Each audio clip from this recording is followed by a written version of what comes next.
Hey guys, welcome to my channel study officer में। दोस्तों, आज हम इतिहास के प्रश्नों का क्विज करेंगे। तो चलिए अब हम प्रश्नों की महत्वपूर्ण श्रृंखलाओं को देखते हैं। तो चलिए देखते हैं हमारा पहला प्रश्न क्या है। जैसे कि आप देख रहे हैं कि हड़प्पा सभ्यता किस युग से संबंधित है। सभी को पता होगा कि हड़प्पा सभ्यता कांस्य युगीन से संबंधित है। बात करें पूरा पाषाण और ताम्र पाषाण काल की, तो यह सिंधु घाटी सभ्यता से पहले के काल हैं। देखते हैं अपना दूसरा प्रश्न, हड़प्पा की खोज किसने की थी। सभी को पता होगा कि हड़प्पा की खोज दयाराम साहनी ने 1921 ईस्वी में की थी। वहीं मोहनजोदड़ो की खोज 1922 में राखलदास बनर्जी जी ने की थी। एमजी मजूमदार ने चनहुदड़ो की खोज 1931 ईस्वी में की थी। वहीं SR राव ने लोथल की खोज 1954 ईस्वी में की थी। स्त्री के गर्भ से निकला हुआ पौधा तथा ईंटों के वृत्ताकार चबूतरे का साक्ष्य कहाँ से प्राप्त है। यह साक्ष्य हमें हड़प्पा सभ्यता से प्राप्त है। हड़प्पा की खोज किसने की थी। दयाराम साहनी ने 1921 ईस्वी में इसकी खोज की थी। बात करें मोहनजोदड़ो की खोज राखलदास बनर्जी ने 1922 ईस्वी में इसकी खोज की थी। यदि बात करें चनहुदड़ो की, चनहुदड़ो से हमें सौंदर्य प्रसाधन के साक्ष्य प्राप्त होते हैं और वहीं लोथल से हमें बंदरगाह के साक्ष्य प्राप्त होते हैं। मोहनजोदड़ो की खोज किसने की थी। मोहनजोदड़ो की खोज राखलदास बनर्जी ने 1922 ईस्वी में की थी। बात करें दयाराम साहनी की, इन्होंने हड़प्पा सभ्यता की खोज 1921 ईस्वी में की थी। वहीं RS बिष्ट ने बनवाली की खोज की थी। जगपति जोशी ने सुरकोटदा की खोज की थी और सुरकोटदा में घोड़े की अस्थियों का साक्ष्य प्राप्त है। मृतकों का टीला किसे कहा जाता है। मोहनजोदड़ो को मृतकों का टीला कहा जाता है। बात करें लोथल की, तो लोथल बंदरगाह के लिए फेमस है। चनहुदड़ो की बात करें तो चनहुदड़ो लिपस्टिक आदि साक्ष्य के लिए चनहुदड़ो फेमस है तथा यहाँ पर वक्राकार ईंटों के भी साक्ष्य मिला है। यदि बात करें हड़प्पा सभ्यता की, हड़प्पा सभ्यता से में हमें इसकी खोज किसने किया है। इसकी खोज दयाराम साहनी ने 1921 ईस्वी में किया था। और यहाँ से जो प्राप्त साक्ष्यों की यदि बात करें तो यहाँ से जो साक्ष्य प्राप्त हैं वो है मिट्टी के गर्भ से, स्त्री के गर्भ से निकला हुआ पौधा, यहाँ के साक्ष्य प्राप्त हुए हैं। वक्राकार ईंटों का साक्ष्य किस स्थान से प्राप्त है। वक्राकार जो ईंटों का साक्ष्य है वह चनहुदड़ो से प्राप्त हुआ है। चनहुदड़ो, जैसा कि सभी को पता होगा, चनहुदड़ो की जो खोज है MG मजूमदार ने किया है। इन्होंने कब किया है, इसकी खोज 1931 ईस्वी में किया गया है। बात करें हड़प्पा सभ्यता की, हड़प्पा सभ्यता की खोज दयाराम साहनी ने किया है। चनहुदड़ो की खोज राखलदास बनर्जी ने 1922 ईस्वी में किया है। यदि बात करें लोथल की खोज डॉक्टर SR राव ने 1954 ईस्वी में किया है। लघु हड़प्पा या मोहनजोदड़ो का नगर किसे कहते हैं। लघु हड़प्पा या मोहनजोदड़ो का नगर हम बोलते हैं लोथल को। लोथल को हम लघु हड़प्पा का नगर भी बोलते हैं। यह कहाँ स्थित है, गुजरात राज्य में स्थित है। धौलावीरा यह गुजरात राज्य में स्थित है। यदि बात करें धौलावीरा से प्राप्त साक्ष्य, यहाँ पर 3 नगरों का साक्ष्य प्राप्त है। एक साथ 3 नगरों का साक्ष्य प्राप्त है। कालीबंगा यह राजस्थान में स्थित है। यहाँ पर काले रंग की चूड़ियाँ प्राप्त हुई हैं। बनवाली की बात करें तो यह हरियाणा राज्य में स्थित है। जुते हुए खेत का साक्ष्य कहाँ से प्राप्त हुआ है। जुते हुए खेत का साक्ष्य कालीबंगा राजस्थान से प्राप्त हुआ है। बात करें चनहुदड़ो की, तो चनहुदड़ो से हमें क्या प्राप्त हुआ है, सौंदर्य प्रसाधन के साक्ष्य प्राप्त हुए हैं और उसके साथ साथ हमें वक्राकार ईंटों का भी साक्ष्य प्राप्त हुआ है। चनहुदड़ो कहाँ स्थित है, यह पाकिस्तान राज्य में स्थित है। चनहुदड़ो की खोज किसने की थी, MG मजूमदार ने चनहुदड़ो की खोज की थी। यदि बात करें धौलावीरा की, तो धौलावीरा कहाँ स्थित है, गुजरात राज्य में स्थित है और इसकी खोज किसने की थी, RS बिष्ट ने धौलावीरा की खोज की थी। यदि बात करें धौलावीरा से प्राप्त साक्ष्य, धौलावीरा 3 प्रमुख भागों में विभाजित है जिसके कारण यह बहुत फेमस है। बात करें यदि रंगपुर की, रंगपुर भी कहाँ स्थित है, गुजरात राज्य में स्थित है। वह कौन सा स्थल है जो 3 प्रमुख भागों में विभाजित है, वह धौलावीरा है। यदि बात करें धौलावीरा की खोज किसने की है, तो इसकी खोज की है RS बिष्ट ने इसकी खोज की है। यदि बात करें कालीबंगा की, तो कालीबंगा काले रंग की चूड़ियों के लिए फेमस है और इसकी जो खोज है, इसकी खोज एक घोष ने किया है। इसकी खोज किसने किया है, एक घोष ने किया है और कब किया है, 1953 ईस्वी में किया गया है। यदि बात करें रंगपुर की, रंगपुर कहाँ स्थित है, गुजरात राज्य में स्थित है। हड़प्पा कहाँ स्थित है, या पाकिस्तान राज्य में स्थित है और इस हड़प्पा सभ्यता की खोज किसने की है, दयाराम साहनी ने किया है। हड़प्पा सभ्यता से प्राप्त यदि स्थल की बात करें तो यहाँ से जो स्थल प्राप्त है, ईंटों का वृत्ताकार चबूतरा प्राप्त हुआ है और उसके साथ साथ उर्वरता की देवी का साक्ष्य प्राप्त हुआ है, जिसे हम स्त्री के गर्भ से निकला हुआ पौधा भी कहते हैं। सिंधु घाटी सभ्यता में सबसे बड़े घोड़े की अस्थियों का अवशेष कहाँ से प्राप्त है? यहाँ पे अस्थियां होना चाहिए। घोड़े की अस्थियों का अवशेष कहाँ से प्राप्त है? सुरकोटदा से प्राप्त हुआ है। सुरकोटदा कहाँ स्थित है? गुजरात राज्य में स्थित है। यदि बात करें सुरकोटदा की खोज किसने की थी? उनकी खोज की है जगपति जोशी ने 1964 ईस्वी में किया गया है। किसने किया है? जगपति जोशी ने 1964 ईस्वी में सुरकोटदा की खोज की है। यदि बात करें चनहुदड़ की, तो चनहुदड़ सौंदर्य प्रसाधन के लिए प्रसिद्ध है। इसकी खोज एमजी मजूमदार ने किया है। बात करें यदि लोथल की, तो लोथल बंदरगाह के लिए फेमस है और इसकी जो खोज है SR राव ने किया है। यदि हम कालीबंगा की बात करें, तो कालीबंगा को काले रंग की चूड़ियों के लिए प्रसिद्ध है और इसकी जो खोज है ए घोष ने 1953 ईस्वी में किया था। यदि बात करें कालीबंगा के अन्य अवशेषों की, तो यहाँ से हमें जुते हुए हल के साक्ष्य यहाँ से प्राप्त हुए हैं और ईंटों से निर्मित चबूतरे, हवन कुंड, अग्नि कुंड तथा उसके साथ साथ युगल प्रतीकात्मक समाधियाँ भी प्राप्त हुई हैं। बात करें यदि हड़प्पा सभ्यता की सीमाओं की, तो हड़प्पा सभ्यता का जो उत्तरी सीमा है वह मांडा में स्थित है। जम्मू कश्मीर में एक जगह है मांडा, वह क्या है? हड़प्पा सभ्यता का उत्तरी ध्रुव है। और यदि बात करें दक्षिणतम दिशा क्या है, तो दैमाबाद महाराष्ट्र में स्थित है। बात करें यदि पूर्वी सीमा, तो आलमगीरपुर उत्तर प्रदेश के मेरठ शहर में स्थित है। और वहीं यदि बात करें पश्चिमी सीमा की, तो सुरकोटदा जो बलूचिस्तान में स्थित है।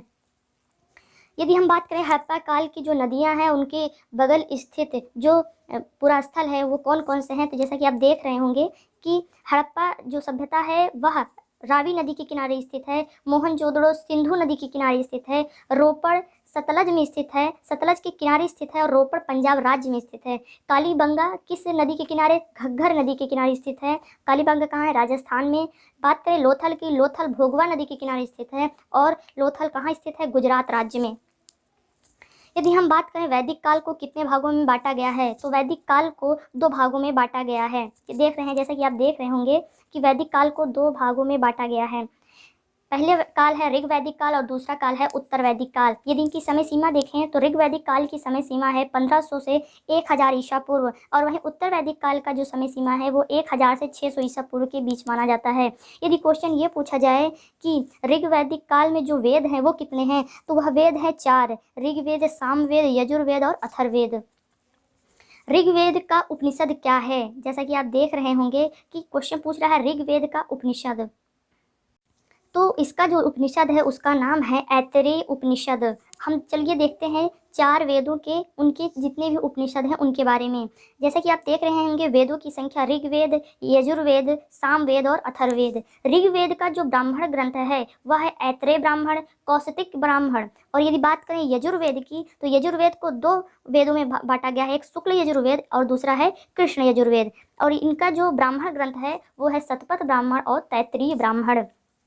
यदि हम बात करें सामवेद की, तो सामवेद का जो ब्राह्मण ग्रंथ है इसमें से महत्वपूर्ण जैसे है संहितोपनिषद, वंश ब्राह्मण, जैमिनी, तलवरकार ब्राह्मण, यह मुख्य इनके ब्राह्मण ग्रंथ हैं। यदि हम बात करें अथर्ववेद का ब्राह्मण ग्रंथ क्या है, तो गोपथ ब्राह्मण अथर्ववेद का ब्राह्मण है।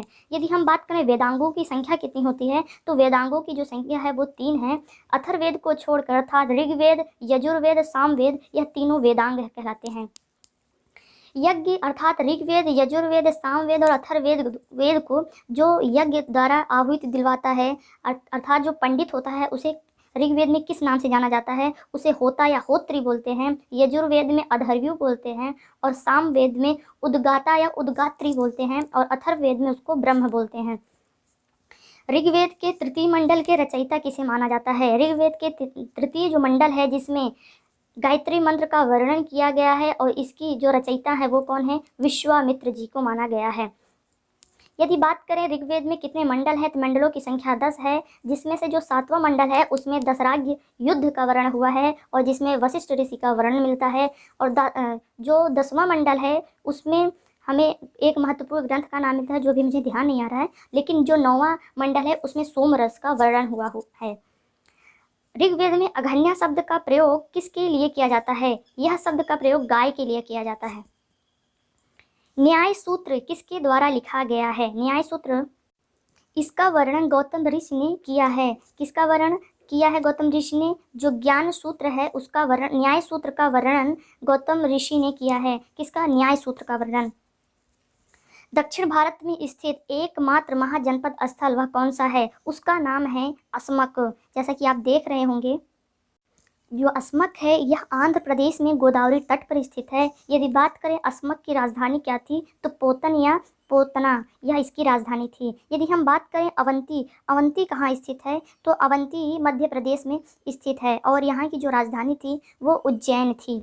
बात करें यदि हम गंधार की, तो यह गंधार कहाँ स्थित है? गंधार तक्षशिला इसकी राजधानी है और यह आधुनिक पेशावर अर्थात पाकिस्तान में स्थित है। यदि हम बात करें पांचाल की, तो पांचाल कहाँ स्थित है? बदायूं बरेली के पास स्थित है और इसकी जो राजधानी थी वो थी काम्पिल्य। बचा गंधार हो गया सारी चीज़ें। निम्नलिखित में से कौन सा महाजनपद राजस्थान में स्थित है? यह बहुत महत्वपूर्ण है क्योंकि यह RAS परीक्षा में पूछा गया है। जो मत्स्य है यह राजस्थान में महाजनपद में स्थित है। बात करें यदि मत्स्य की, मत्स्य यह अलवर में स्थित है और इसकी जो राजधानी है वो है विराटनगर। क्या है इसकी राजधानी? विराटनगर। मल्ल की बात करें तो मल्ल जो है यह गोरखपुर में स्थित है और यदि हम ये भी देखें कि मल्ल की जो राजधानी है वो क्या है, तो इसकी राजधानी है कुशीनारा और यहीं कुशीनगर में गौतम जो बुद्ध थे उन्हें यहीं निर्वाण की प्राप्ति भी हुई थी। बात करें यदि हम गंधार की, तो यदि जो गंधार है वह पाकिस्तान में स्थित है और गंधार की जो राजधानी है वो है तक्षशिला। बचता है सूरसेन। सूरसेन क्या कहाँ स्थित है? उत्तर प्रदेश के मथुरा में स्थित है और इसकी जो राजधानी थी वह थी मथुरा।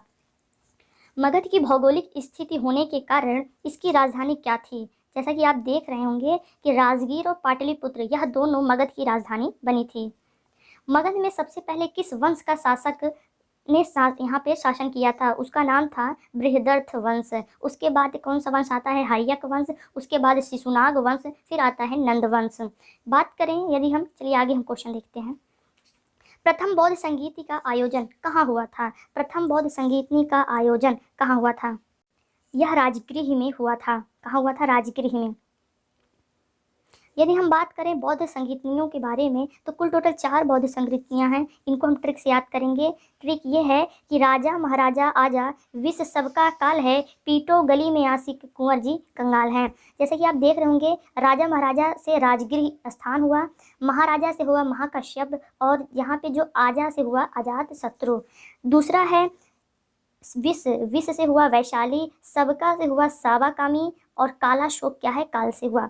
बात करें यदि तृतीय बौद्ध संगीतनी की, तो पाटलिपुत्र यहाँ स्थान में हुआ था। अध्यक्ष कौन था? मोगलीपुत्र तिस्य और शासन काल किसका था? अशोक का। बात करें यदि चौथी की, तो कुंडनवन जम्मू कश्मीर में हुआ था और अध्यक्ष कौन थे? वसुमित्र थे और शासन काल किसका था? कनिष्क का शासनकाल था।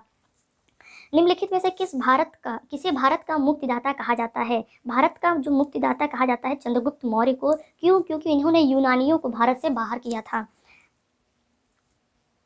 मेगस्थनीज किसके दरबार में राजदूत बनकर आए थे? मेगस्थनीज किसके दरबार में राजदूत बनकर आए थे? वह चंद्रगुप्त मौर्य के दरबार में राजदूत बनकर आए थे। क्यों? क्योंकि जो सेल्यूकस निकेटस था, इनके बीच चंद्रगुप्त मौर्य और सिल्कुस निकेटस के बीच अपियासत के संधि 305 ईस्वी में हुआ था, जिसके तहत सेल्यूकस ने मेगस्थनीज को चंद्रगुप्त मौर्य के दरबार में भेजा था। यदि बात करें, मेगस्थनीज ने एक पुस्तक लिखी है जिसका नाम है इंडिका। जैन ग्रंथों के अनुसार चंद्रगुप्त मौर्य ने संलेखना पद्धति से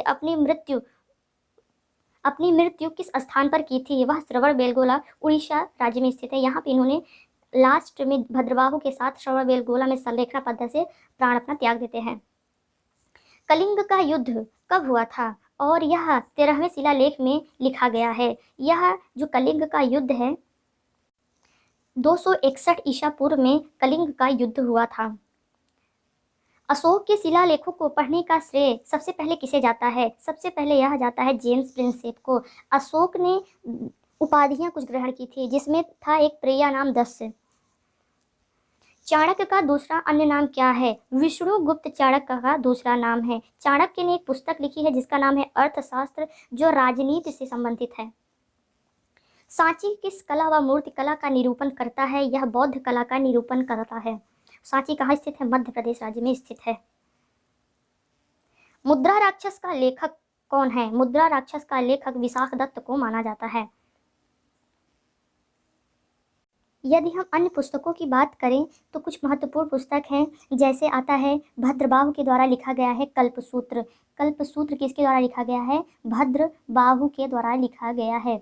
यदि बात करें अन्य पुस्तक की तो जैसे एक पुस्तक है स्वप्नवास वदत्ता, यह भाष्य ऋषि के द्वारा लिखा गया है। किसके द्वारा लिखा गया है? भाष्य ऋषि के द्वारा। बात करें यदि अष्टाध्यायी, अष्टाध्यायी किसके द्वारा लिखा गया है? तो अष्टाध्यायी जो है यह पाणिनि के द्वारा लिखा गया है। किसके द्वारा लिखा गया है? पाणिनि के द्वारा लिखा गया है। और यदि बात करें अन्य पुस्तकों की तो उसमें से मुख्य पुस्तक एक है कालिदास जी के द्वारा लिखा गया है मालविकाग्निमित्रम। पाटलिपुत्र में स्थित चंद्रगुप्त का महल कैसे बना हुआ है? यह ईंटों से नहीं बना है, न पत्थरों से बना है, न किससे नहीं बना है, इस आपको ध्यान देना होगा। यह न ईंटों का बना है, न पत्थरों का बना है, न मिट्टी का बना है, यह लकड़ी से बना हुआ है। यदि हम बात करें किसी अभिलेख से यह साबित होता है, किस अभिलेख से यह साबित होता है कि चंद्रगुप्त का प्रभाव पश्चिम भारत तक फैला हुआ था, तो रुद्रदामन का जूनागढ़ अभिलेख से हमें यह प्राप्त होता है। मौर्य साम्राज्य में प्रचलित मुद्रा का नाम क्या था? तो मुद्रा का नाम था पड़। दोस्तों, यदि आपको वीडियो पूरा अच्छा लगा हो तो please like, share and subscribe जरूर कीजिए। एंड यदि आपको PDF चाहिए तो आप ये टेलीग्राम दिया गया है, टेलीग्राम चैनल, उसको आप यहाँ पे ज्वाइन कर सकते हैं।